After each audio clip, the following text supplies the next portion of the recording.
Why some countries escape poverty and others stay poor.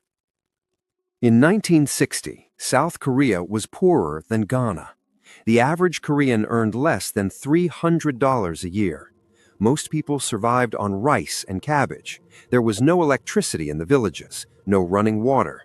The country had just come out of a brutal war and had basically nothing. No oil, no gold, no natural resources worth mentioning. Today, South Korea is rich. Ghana is still poor. This isn't a story about culture or work ethic or some vague notion of national character. It's about a series of decisions that sound boring on paper but changed everything. And the strange part is, we know exactly what those decisions were. We've known for decades, yet most countries still can't make them. Let me show you why. The traditional explanation for why countries stay poor goes something like this. They lack resources or education or infrastructure or foreign investment. And sure, those things matter, but they're not the answer. Because plenty of resource-rich countries are disasters. The Democratic Republic of Congo sits on $24 trillion worth of minerals. It's one of the poorest places on Earth. Meanwhile, Japan has almost no natural resources and became the second largest economy in the world. So what actually separates countries that escape poverty from countries that don't? It comes down to something economists call inclusive institutions. Not a sexy term, but here's what it means in practice. It's whether the average person in a country can start a business without paying off a government official, whether courts actually enforce contracts, whether property rights exist for everyone, not just the people connected to power, whether the rules apply to the elite or just the poor. South Korea built those institutions. It wasn't pretty, it wasn't democratic at first, but the government made a deal with the people. Grow the economy and we all benefit. They protected property rights. They invested in education like their lives depended on it, because it did. They picked industries, funded them. But here's the key. If those industries didn't perform, the government pulled support. There were consequences. Samsung had to export and compete globally, or it would fail. Contrast that with most poor countries. In these places, the system isn't designed to grow the economy. It's designed to extract wealth for whoever controls the government. You want to open a factory? You need permits from 12 different agencies. Each one wants a bribe.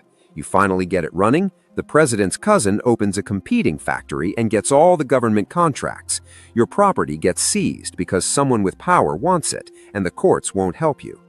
This creates a trap. No one invests because investment gets stolen.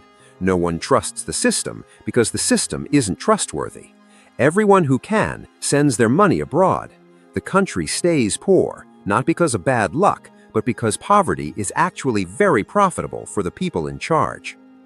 Here's the uncomfortable part. Foreign aid doesn't fix this. We've spent over $2 trillion on aid to Africa since 1960. Much of it disappeared into the same extractive systems it was meant to replace. Because if you give money to a government that's designed to steal, you just funded more stealing. And yet, some countries do escape. Botswana did it. After independence, it discovered diamonds. By all logic, it should have become another resource curse disaster. Instead, the leaders made a choice. They built institutions that distributed diamond wealth relatively fairly.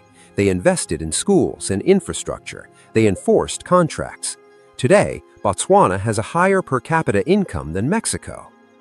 So why can't every country just copy this? Because the people who benefit from extractive institutions don't want change. If you're the general who controls the import licenses, why would you support free trade? If you're the official who gets rich from permit bribes, why would you streamline the system? Reform doesn't just require good ideas, it requires the people in power to voluntarily give up the very thing that makes them powerful. That's why change usually comes from crisis. South Korea's transformation happened after a war that destroyed everything. Taiwan's happened after fleeing mainland China. Sometimes it takes catastrophe to break the old system completely. The pattern is clear. Countries that let average people keep what they earn, that enforce rules fairly, that reward productivity instead of connections, those countries grow. It's not fast, it's not magical. South Korea took 30 years to go from dirt poor to developed, but it's replicable. The question isn't whether we know how to escape poverty. We do.